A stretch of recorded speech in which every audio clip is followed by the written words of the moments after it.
बड़ा ताज्जुब होता है कि आप जानवरों का इस्तेमाल करते हैं। Actually, they are the दरअसल जानवरों से बेहतर ये काम कोई नहीं कर सकता, इसीलिए हम उन्हें काम पे लगाते हैं। वो कैसे? देखिए, गाय के बारे में तो हम सब जानते हैं, गाय दूध देती है, पर 4-5 बछड़े पैदा करने के बाद जब गाय दूध देना बंद कर देती है तो लोग समझते हैं कि गाय बेकार हो गई है।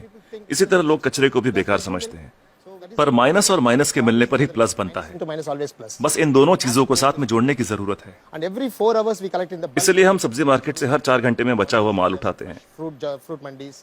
So there's कुदरत ने हर चीज के लिए वक्त दिया है, अगर उस वक्त के अंदर आप सही इस्तेमाल कर ले तो वो चीज बेकार नहीं रहती, उसमें से कुछ काम की चीज निकलती है। resource.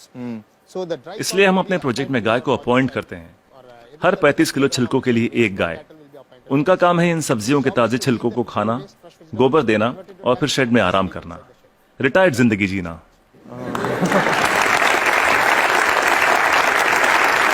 within 8 hours time, सिर्फ 8 घंटे में सारा कचरा घट के गोबर के रूप में 1/4 हो जाता है, the entire waste. और इस गोबर में काफी मात्रा में ईंधन वाली मीथेन गैस Once होती the है। dung comes out, हम तुरंत गोबर को बायोडाइजेस्टर में डाल देते हैं, इसमें से मीथेन गैस निकल जाती है और हमें बिना मीथेन के गोबर का एक घोल मिलता है। methane free cow dung slurry will come out.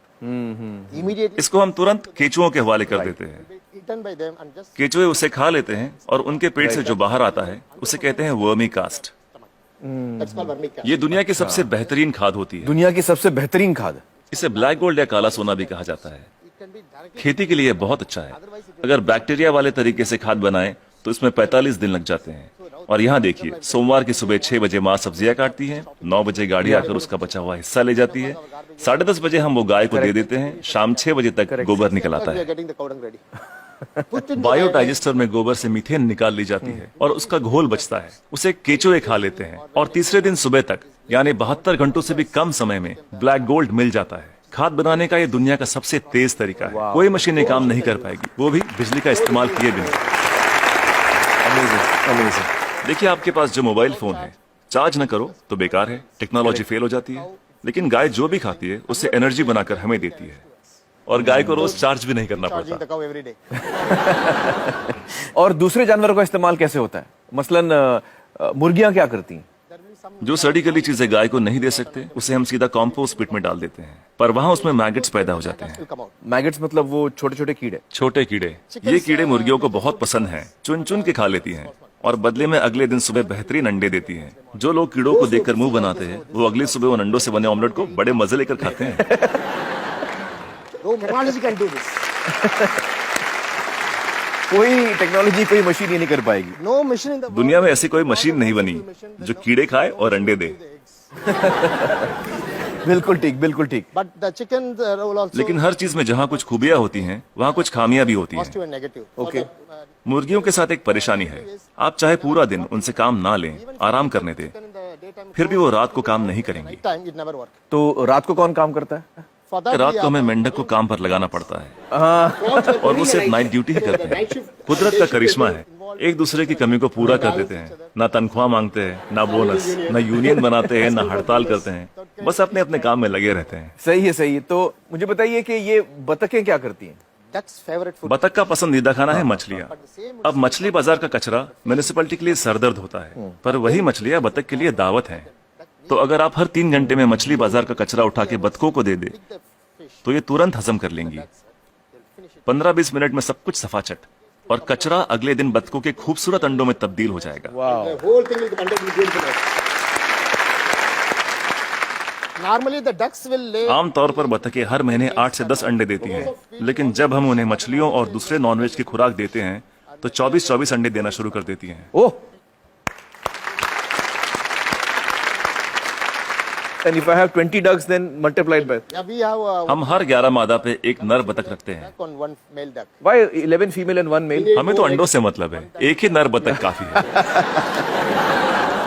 तो ये जानवर आपके लिए बहुत अहमियत रखते हैं। They are the people doing जी बिल्कुल, इनकी वजह से ही तो इतने बढ़िया नतीजे मिल रहे हैं।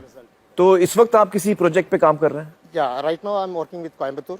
फिलहाल कोयम्बतूर में काम चल रहा है, डिस्ट्रिक्ट रूरल डेवलपमेंट एजेंसी के साथ। हम 10 ग्राम पंचायतों का काम संभाल रहे हैं जो एक म्यूनिसिपैलिटी के बराबर है। It's equal to one municipality.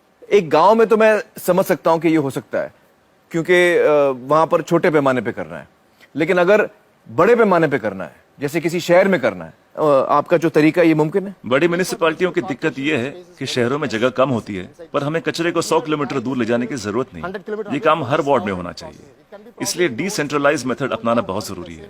छोटे छोटे स्तर पर करना चाहिए। Decentralize method. लोग हजारों टन कचरे से एक साथ निपटना चाहते हैं, पर ये सोच ही गलत है। अगर मैं आपको एक बड़ा कटहल दूं, तो आप उसे एक साथ एक बार में खा सकते हैं, लेकिन अगर उसके छोटे छोटे टुकड़े कर दें, तब खाना आसान हो जाएगा। इसलिए हर 2 किलोमीटर की रेडियस पे SLRM सेंटर होने चाहिए। SLRM सेंटर क्या होता है? Solid and liquid resource management centre. तो हर 2 किलोमीटर पे ये सेंटर होना चाहिए। जी, डिसेंट्रलाइजेशन एक कामयाब तरीका है। साथ ही कचरे को अलग अलग इकट्ठा करना भी बेहद जरूरी है। मिसाल के तौर पर सलून में से सिर्फ 6 तरीके का कचरा निकलता है।